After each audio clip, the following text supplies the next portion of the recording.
संधि, आज हम बात करेंगे संधि के ऊपर। संधि का शब्द का अर्थ है जोड़ना, योग करना, है ना। तो जब दो वर्णों का, यहाँ हम बात करेंगे जब दो वर्णों का योग होता है और उसके बाद जो शब्द में परिवर्तन आता है, दो वर्णों के मेल के बाद जो परिवर्तन या विकार उत्पन्न होता है उसे हम संधि कहते हैं। संधि तीन प्रकार की होती है, स्वर संधि, व्यंजन संधि और विसर्ग संधि। आज हम स्वर संधि की बात करेंगे। स्वर संधि बच्चों, आपको मालूम है हमारी वर्णमाला में स्वर कौन कौन से होते हैं? मैं इधर स्वर लिख रही हूँ, आप देखिए। अ, आ, ई, ऊ, री, ए, ओ और औ। ये 11 स्वर हमारी वर्णमाला में होते हैं और जब इन वर्णों का मेल होता है तो वह संधि स्वर संधि कहलाती है। अर्थात दो स्वरों के मेल से जो परिवर्तन आता है उसे हम स्वर संधि कहते हैं। स्वर संधि की परिभाषा हो गई। अब स्वर संधि के 5 प्रकार होते हैं। सबसे पहले प्रकार पे हम चर्चा करेंगे। सबसे पहला प्रकार होता है दीर्घ स्वर। दीर्घ स्वर संधि का, स्वर संधि का पहला प्रकार है दीर्घ स्वर। दीर्घ स्वर में दो समान जाति के स्वर जब मिलते हैं, दो समान जाति के स्वर का जब मेल होता है तो वहाँ दीर्घ स्वर संधि होती है। समान जाति के मेल से क्या मतलब है? देखिए, यहाँ अ का आ से, अ का आ से, ई का ई से, ऊ का ऊ से जब मेल होगा, या ए का ए से, ओ का औ से जब मेल होगा तो जो भी संधि बनेगी वह संधि कहलाएगी दीर्घ स्वर संधि। एक संक्षिप्त में एक समझने के लिए छोटी सी बात को ध्यान रखिए बेटा कि दीर्घ स्वर संधि में ऐसे शब्द जहां हम संधि के लिए शब्द को तोड़ते हैं, संधि को तोड़ने वाले स्थान पर यदि आ की मात्रा हो, ई की मात्रा हो या ऊ की मात्रा हो, संधि को तोड़ने वाले स्थान पर आ, ई, ऊ या री आए तो उस शब्द कौन से संधि में आएगा? वह दीर्घ स्वर संधि में आएगा। कुछ उदाहरण से मैं आपको बताती हूँ। जैसे मतानुसार, ये शब्द हमने लिया है मतानुसार, ठीक है। अब जब इसको तोड़ेंगे हम, यहाँ पर क्या है? यहाँ देखिए आप ध्यान से, संधि को तोड़ने वाला स्थान कौन सा है? यहाँ। तो यहाँ पर क्या आ रहा है? आ। और जहां पर संधि को तोड़ने वाले स्थान पर क्या आएगा? आ। तो वह शब्द दीर्घ स्वर संधि के अंतर्गत आता है। अब इसका संधि विच्छेद करेंगे हम। मत धन अनुसार, मत धन अनुसार अर्थात हो गया मतानुसार। तो यहाँ भी क्या आ गया? अ, और यहाँ क्या है? अ। अब आपको परिभाषा समझ में आई? जो पहले परिभाषा बताई थी दीर्घ स्वर की, मतलब जब संधि को तोड़ने वाले स्थान पर समान जाति के स्वर आएंगे, ये समान जाति के होंगे। यहाँ अ और अ का जब मेल हुआ तो वो बन गया आ। समान जाति के स्वर आए, इसलिए दीर्घ स्वर का उदाहरण है। अब अगला उदाहरण हम ले लेते हैं विद्यालय। विद्यालय, विद्यालय में क्या है? संधि को तोड़ने वाले स्थान पर फिर क्या आ रहा है बच्चों? आ। ये आ की मात्रा संधि पर, तो आप सीधे सीधे देखकर भी पता कर सकते हैं कि ये किस संधि का उदाहरण है? ये दीर्घ स्वर संधि का उदाहरण है। इसका संधि विच्छेद होगा विद्या धन आलय, विद्यालय। यहाँ भी देखिए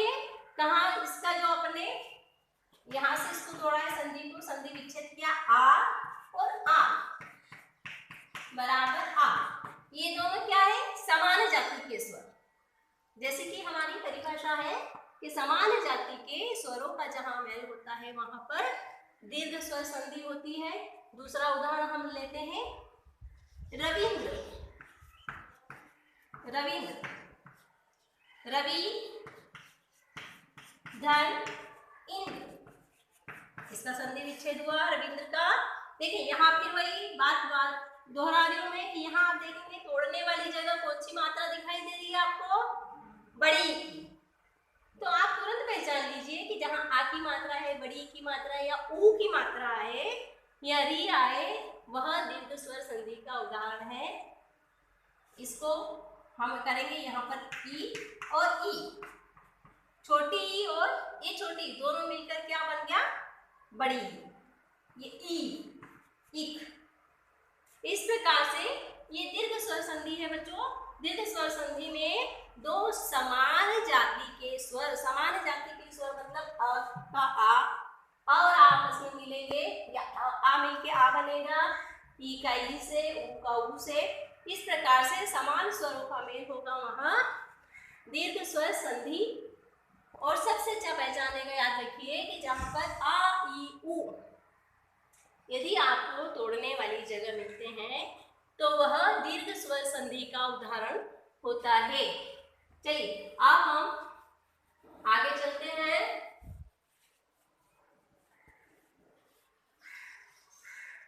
दीर्घ स्वर संधि के बाद हम बात करेंगे गुण संधि की। गुण संधि की बात करेंगे।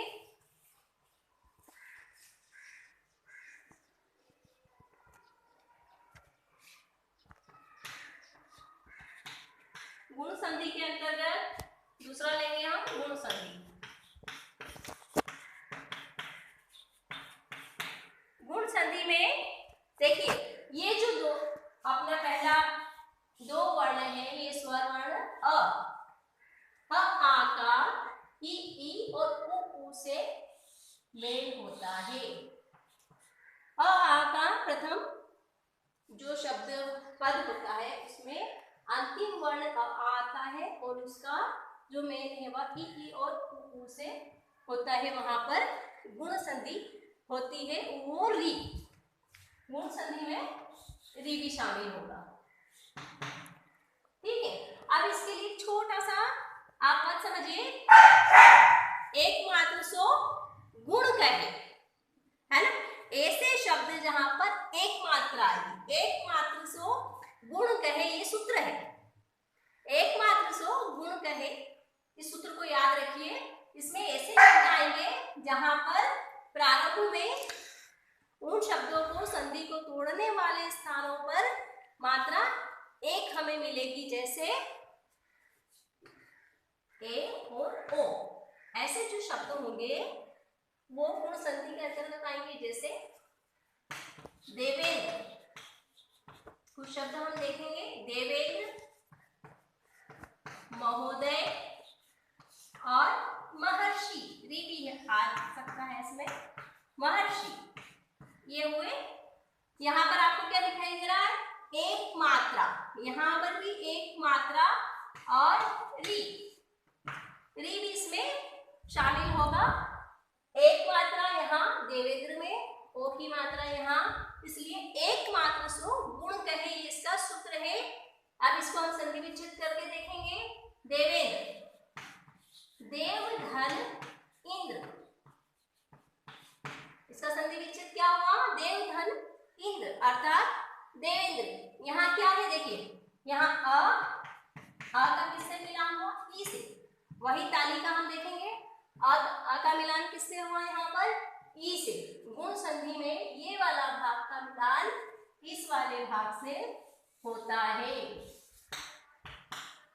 तो यहाँ अ और ई मिलकर ए बन गए, देवेंद्र हो गया। महोदय, महोदय का महा, धन, उदय, महोदय का बनाया हमने महाधन उदय। यहाँ पर आ और उ, वही आ किससे मिला है, उ से। आ जब उ से मिला तो बन गया ओ। क्या बन गया? ओ। महोदय, ओ की मात्रा हो गई। हाँ, ऐसे ही महर्षि, महाधन ऋषि, महाधन ऋषि हो गया महर्षि। यहाँ पर आ और री मिले हैं तो महर्षि बना लिए। इस प्रकार से यहाँ पर अ आ का ई उ और री से जब मेल होता है वहां गुण संधि आती है। जो सबसे सरल इसका तरीका है कि आप शब्दों को देखिए। जैसे मैंने दीर्घ स्वर में क्या बताया था, हम रिवीजन भी करते चलेंगे। दीर्घ स्वर में बताया था कि जहां पर आ, ई और उ ये तीन मात्राएं यदि शब्दों के बीच में आपको संधि को तोड़ने वाले स्थानों पर तीन मात्राएं मिलती है तो वो उदाहरण हो जाता है दीर्घ स्वर का। और एक मात्र सो गुण कहे, मतलब जहां पर एक मात्रा है, ये ए और ओ, तो ये हो जाता है गुण स्वर। जिन शब्दों में तोड़ने संधि को तोड़ने वाले स्थान पर ये मात्रा होगी वो गुण स्वर के अंतर्गत आएगा। अब हम अगली संधि लेते हैं। ये दो संधि आपको समझ में आई होगी। दो संधि पे हमने चर्चा की है। अब हम बात करेंगे वृद्धि संधि। तीसरी संधि है इसकी वृद्धि संधि। अभी पिछली संधि में जो सूत्र बोला था उसको फिर मैं दोहराऊंगी। एक मात्र सो गुण कहे और दो मात्र सो वृद्धि। एक मात्र सो गुण कहे और दो मात्र सो वृद्धि। बच्चों यहाँ पर कुछ ऐसे शब्द आएंगे जिसमें शब्दों को तोड़ने वाले स्थान पर आपको दो मात्रा, ये दो मात्र सो वृद्धि, जहां पर शब्दों में बीच में तोड़ने वाले स्थान पर दो मात्रा दिखाई दे वह शब्द हम वृद्धि संधि के अंतर्गत रखेंगे। इसमें शब्द आ सकते हैं सदैव, है सदैव, सदा, धन, एव। सदैव, सदा, धन, एव आ गया, बराबर हो गया सदैव। ऐसे ही हम ले लेंगे एक शब्द और बनता है एक, मतलब एक धन एक, एक और एक मिलकर बना एक। परमौषधि,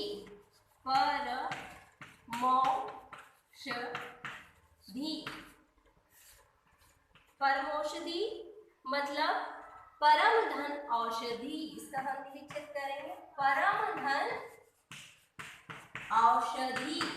यहाँ फिर टेबल पे जाएंगे बेटा। यहाँ पर क्या है, वृद्धि संधि के अंतर्गत पहले जब दीर्घ संधि पढ़ी थी हमने तो समान जाति के स्वरों को लिया था। फिर गुण संधि पढ़ी तो आ का कहाँ मिलान हो रहा था, ई और री से। अब वृद्धि संधि के अंतर्गत यहाँ पहले पद में तो अ और आ रहेंगे, लेकिन इसका मिलान किससे होगा, ए और ए से। ये और ये आ का ए और ओ वर्ण से जब मिलान होगा तो वो संधि कहलाएगी वृद्धि संधि। देखिए यहाँ पर दिखाती हूँ मैं आपको, ये आ है ना, धन बना ए, ठीक है। और यहाँ आ रहा है अ और ए, यहाँ भी अ और अ।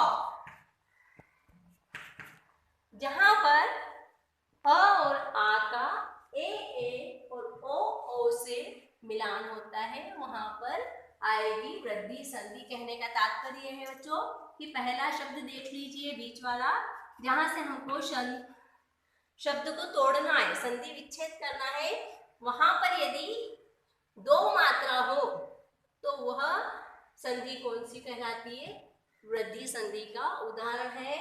आपको बार बार बता रही हूं मैं कि जहां संधि को तोड़ने वाले स्थान पर शब्द में आ ई उ हो तो वहां दीर्घ स्वर संधि आएगी। जहां एक मात्रा हो वहां गुण स्वर आएगा, और जहां बीच में, शब्दों के बीच में दो मात्रा हो, वहां पर वृद्धि संधि होगी।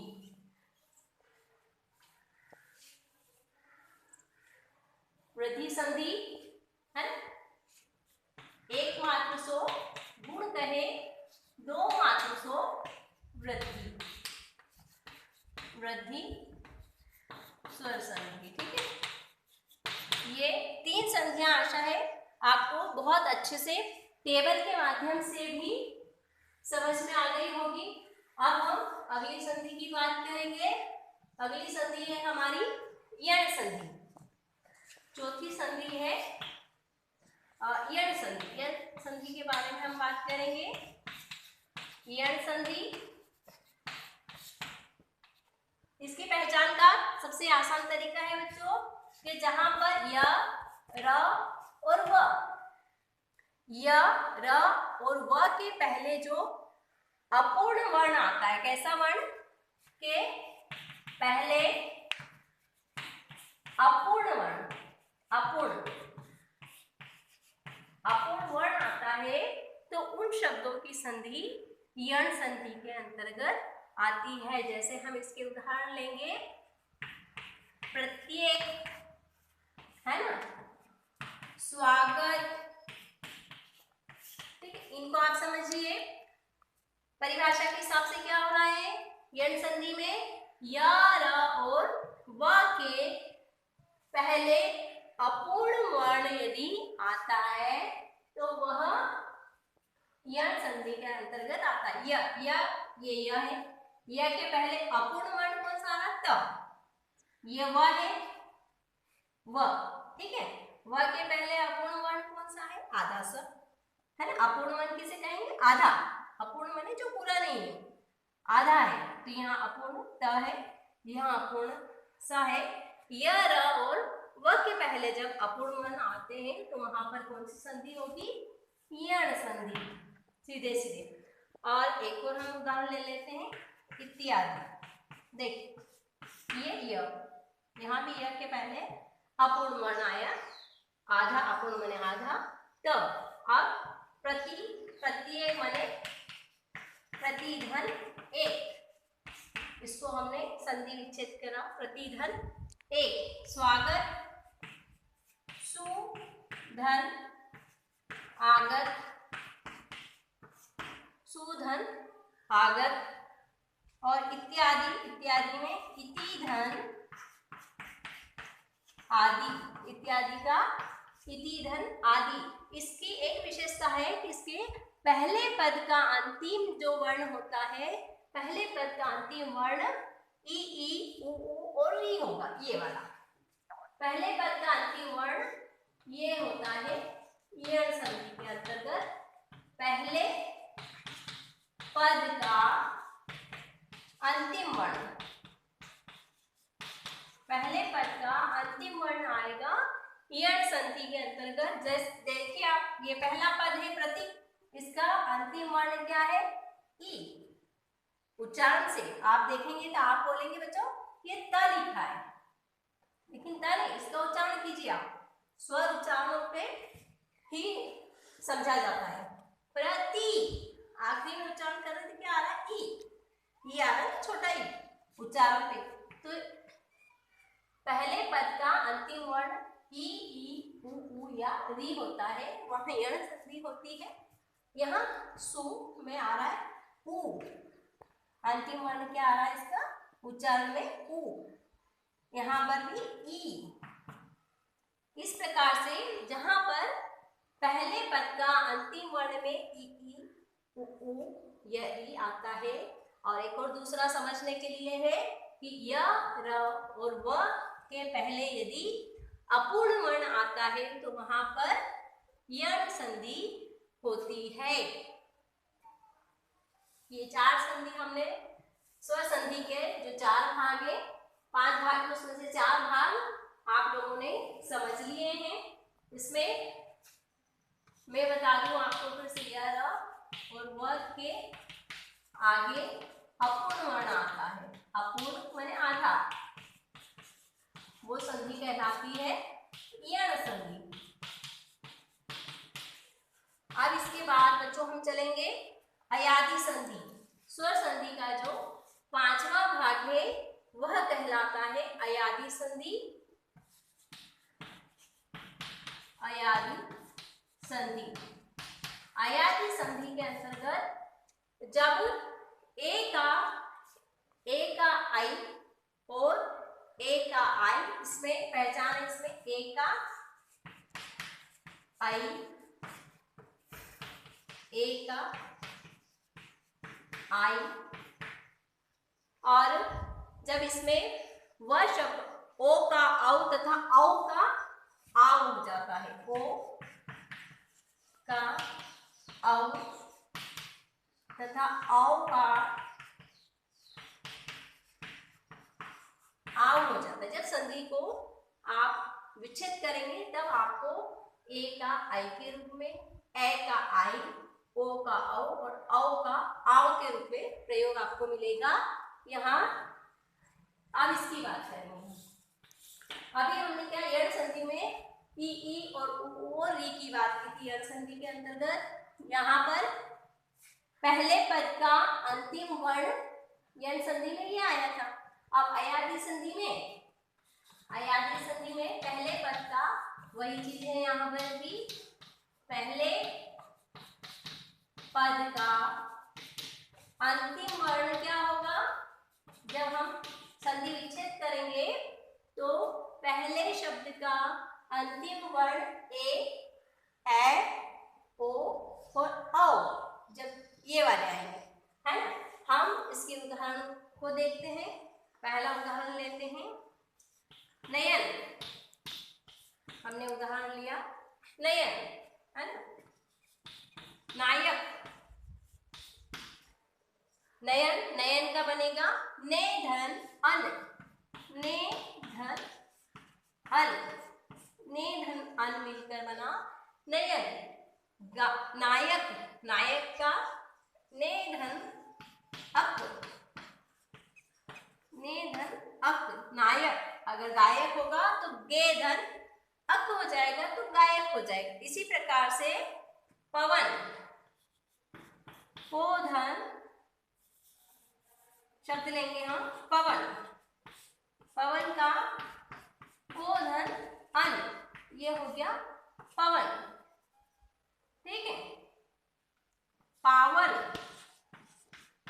पावन में पो धन अन, पो धन अन मिलके हो गया पावन। अब इसको आप समझेंगे ऐसे कि यहाँ पर ए का आई, ए का आई, ओ का औ और ओ का आव हो जाता है। जैसे यहाँ पर ए लिखा है, ये ए की मात्रा है। ए का जब शब्द बना तो क्या हो गया?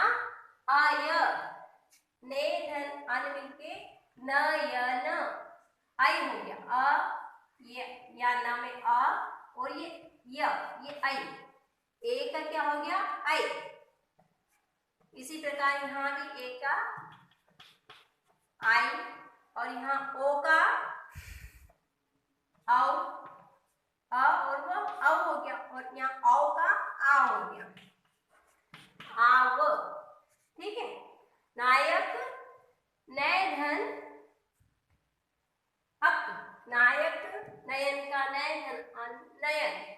इसको पहचान की सीधी सी है कि जब आप इसको जो भी इसके शब्द रहेंगे अयादी संधि के, उसमें बीच में आपको य और व, अधिकांश य और व वाले शब्द जो है वर्ण आपको इन शब्दों के बीच में मिलेंगे। तो ये शब्द जो है अयादी संधि के अंतर्गत आएंगे। और उसकी पहचान का एक तरीका और ये भी है कि यण संधि में पहले पद का अंतिम वर्ण जो होता है वह ई, उ और री होता है, और अयादी संधि के अंतर्गत पहले पद का अंतिम वर्ण ए, ओ और ओ होता है।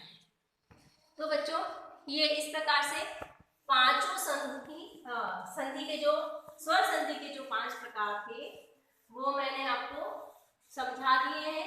एक बार फिर से आपको बता रही हूँ संक्षिप्त में, फिर देखिए एक बार।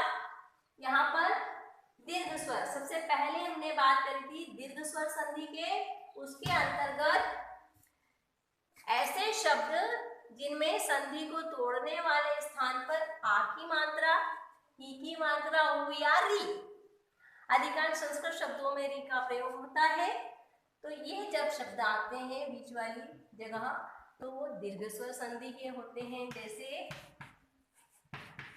हम लिखने जाते हैं विद्यालय, ठीक है, हमने लिखा रविंद्र, रविधनिंद्र, रविंद्र।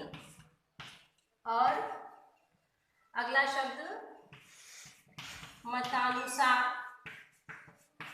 है ना, कुछ शब्द ले लेते हैं। अब दूसरी संधि के अनुसार एक मात्र सो गुण कहे और दो मात्र सो वृद्धि। एक मात्रा के जो शब्द होंगे वो गुण में आएंगे और दो मात्रा के जो शब्द होंगे वो वृद्धि संधि के अंतर्गत आएंगे। अब यण संधि का भी एक सूत्र आप सुन लीजिए। यण संधि के अंतर्गत आता है य र व के पूर्व में आए जो अपूर्ण वर्ण, य र व के पूर्व में आए जो अपूर्ण वर्ण यण संधि ताको कहे।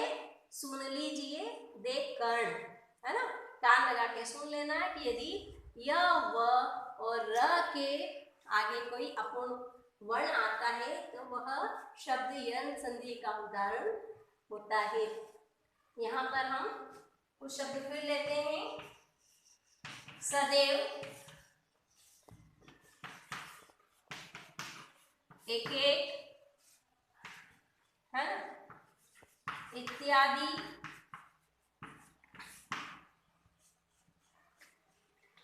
पावन,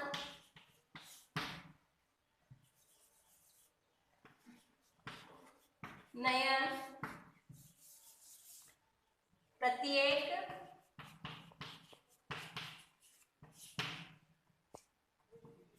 देवेंद्र। ये कुछ शब्द बच्चों मैंने आपको मिक्स करके लिखे, है ना। उम्मीद है कि शायद इसमें 5 संधियों के शब्द होंगे। अब एक बार फिर हम इन शब्दों पर चर्चा कर लेते हैं और आपको भी शब्द को देखकर समझना है कि कौन से शब्द की कौन सी स्वर संधि के कौन सा भाग होगा। सबसे पहले हम आते हैं, यहीं से शुरू करते हैं। मैंने बताया था कि जहां बीच में आपको व य, है ना, शब्द दिखाई दे, अग, पवन, नयन, पावक, गायक, इस प्रकार ए का आई जहां बनता है वहां पर कौन सी संधि होगी? अयादि संधि। ठीक है, बीच में व य ये वाले शब्द आपको देखना है, वहां पर अयादि संधि होगी। दूसरा शब्द संधि को तोड़ने वाले स्थान पर, है ना, संधि को तोड़ने वाले स्थान पर भी आ की मात्रा, ई की मात्रा और उ की मात्रा यदि आए, आ ई उ यदि हो अगर किसी शब्द में, तो वह दीर्घ स्वर संधि का उदाहरण होगा। तो यह दीर्घ स्वर संधि के अंतर्गत आएगा। जैसे फिर वही आ रहा है, संधि को तोड़ने वाले स्थान पर कौन सी मात्रा दिखाई दे रही है आपको? ये ई की, यहाँ आ की थी, अब यहाँ संधि को तोड़ने वाले स्थान पर बड़ी ई की, तो हमने क्या बोला है, जहाँ पर आ ई उ या री आएगा यहाँ पर, तो वह दीर्घ स्वर संधि का उदाहरण होगा। तो ये शब्द आएगा दीर्घ स्वर संधि के अंतर्गत आएगा। फिर सूत्र को दोहराती हूँ। एक मात्र सो गुण कहे, दो मात्र सो वृद्धि। यहाँ पर कितनी मात्रा है? 2। सीधे देख लीजिए, 2 मात्रा है, मतलब ये वृद्धि संधि का उदाहरण है, ये वृद्धि संधि। यहाँ पर आप एक मात्र सो गुण कहे, इसका मतलब ये यहाँ प्रत्येक लिखा है, लेकिन इसका मतलब ये नहीं कि प्रत्येक गुण संधि में है। ये मैंने बताया य र व के पूर्व में आए जो अपूर्ण वर्ण, ये क्या है? य के पहले अपूर्ण वर्ण आ रहा है, आधा अक्षर है, तो जहां भी य व र के पहले, यहाँ समझा था हमने, यदि आगे अपूर्ण वर्ण आता है तो कौन सी संधि होती है? यण संधि। तो प्रत्येक काय का उदाहरण है, प्रत्येक है यण संधि का उदाहरण। अगला शब्द नयन। यहाँ पर ए का आई और ए का औ हो जाता है, इसलिए यह है अयादी संधि। जहाँ बीच में व और य आपको दिखाई दे तो ये अयादी संधि का उदाहरण। इसके बाद फिर संधि को तोड़ने वाले स्थान पर कितनी मात्राएं आपको दिखाई दे रही है? 2 मात्राएं, है ना। तो एक वर्ण एक मात्र सो गुण कहे और 2 मात्र सो वृद्धि। तो ये सीधे से बात समझ पाएंगे आपको, ये यहाँ वृद्धि संधि है। मतानुसार वही चलेंगे हम, जहाँ संधि को तोड़ने वाले स्थान पर यदि आ ई उ भी आता है तो यहाँ क्या आ रहा है? आ। तो ये दीर्घ स्वर हो गया, दीर्घ स्वर का उदाहरण। अब इत्यादि य र व के पूर्व जो आए अपूर्ण वर्ण है, यण संधि ताको कहे सुन लीजिए दे कर्ण। य के आगे अपूर्ण वर्ण आ रहा है, इसलिए ये यण संधि का उदाहरण है, यण संधि। अब फिर अगले शब्द को देखेंगे हम। यहाँ पर कितनी मात्रा दिखाई दे रही है? संधि को तोड़ने वाले स्थान। हर जगह मैं आपको बार-बार समझा रही हूँ, सारी संधि में संधि को तोड़ने वाले या संधि को विच्छेद करने वाले स्थान को ध्यान में रखिएगा। यहाँ पर एक मात्रा है कि एक मात्र सो गुण कहे, ठीक है। यहाँ पर एक मात्रा है, इसलिए ये गुण संधि का उदाहरण होगा। तो शब्दों को देखकर और स्वर संधि का कौन सा भेद है ये आपने पहचानना सीखा है। ये स्वर संधि के 5 भेद हमने आज पढ़े हैं: दीर्घ स्वर, गुण स्वर, वृद्धि संधि और यण संधि और अयादी संधि। बच्चों, उम्मीद है कि आपको स्वर संधि के भेद समझ में आ गए होंगे और आप फिर से रिवीजन करिए। नमस्कार।